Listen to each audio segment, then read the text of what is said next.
Magandang umaga po sa inyong lahat. Ito po si Dr. Jeff Ho. Patuloy po natin ang ating live consultation. Pero ngayon hindi pa live, no? Kasi meron lang akong idagdag kung anong sinabi ko sa yung earlier video recording, no? Ng isang pasyente na kalalabas lang ngayon galing dito sa clinic. Yung sinabi ko po na yung 2 years old na bata na kinagat ng pusa. Okay? Siyempre, kailangan rin natin tanungin kung meron pang kinagat ng iba yung pusa na yun. True enough, sabi po ng nanay, meron siyang nakagat I think 4 weeks ago, a month ago. Okay? Ang problema, dinala sa Animal Bite Center, tinira ng bakuna. Okay? So, ang tanong natin, tama po ba yung desisyon? Hindi, syempre, kasi hanggang ngayon, buhay pa po yung pusa, ay pinalot pa nga at kumagat nga ulit Kaya,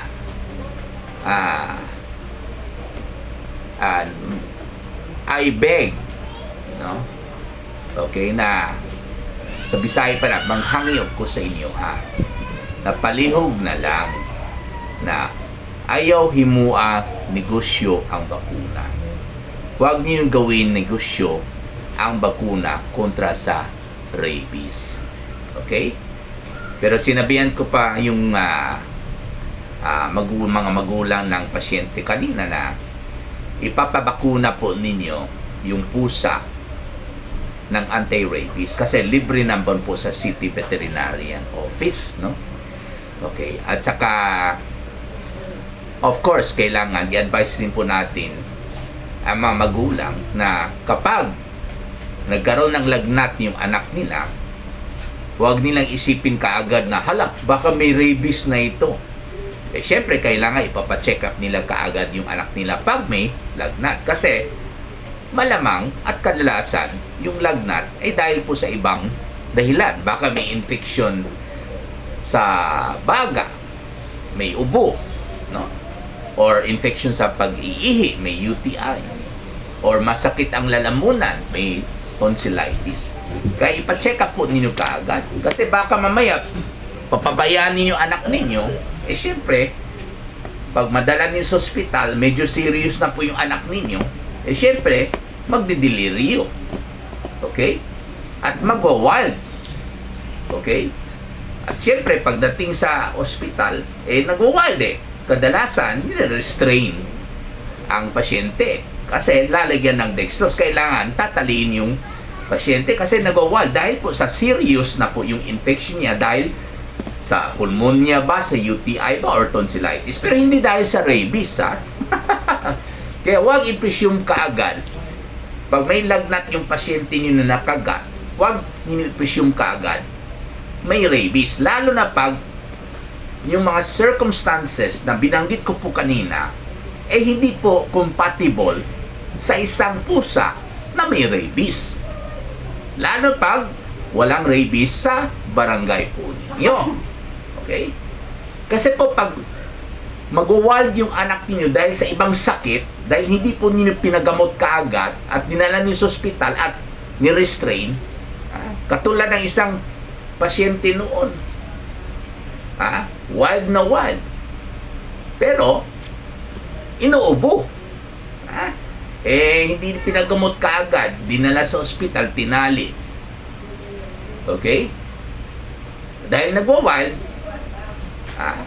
gustong kagatin kahit sino lumabalapit sa kanya.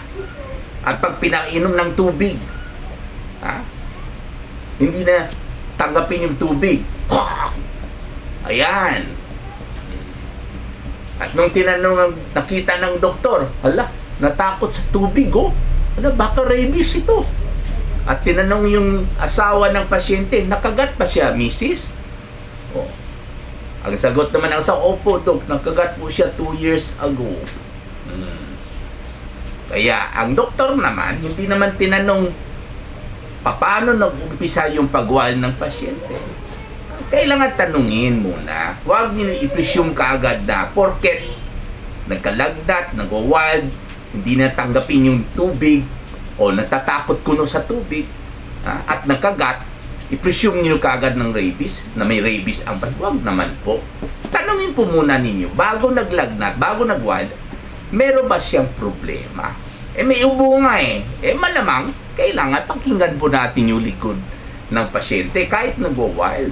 Kailangan ganun yan Walang shortcut sa practice of medicine.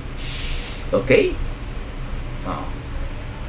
Ang nakakatuwa pa dyan, namatay yung pasyente. Sinabihan may rabies. Alam mo, sa araw ng paghaya, nagbisita pa po yung pusa na nagkagat sa kanya. Nakatayo pa ganyan, harap sa, anong tawag niya, bangkay ng pasyente. Paano may rabies yung pasyente na, yung pusa na nagkagat sa tao, sa pasyente na yon, buhay pa, wala yung rabies. Okay? So, hindi porket wild ang pasyente, hindi na tanggapin yung tubig at pwedeng yung sabihin na takot sa tubig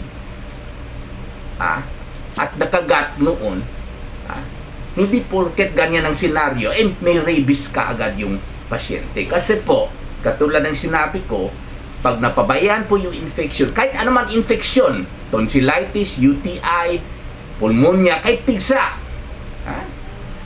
pag ang mikrobyo po ay makakarating na po sa dugo at nagsisirculate na po sa buong katawan at makarating po sa utak, tiyak po, magde-delirium po ang pasyente. At pwede po sila mag-present parang may rabies sila. Okay? Maraming salamat po.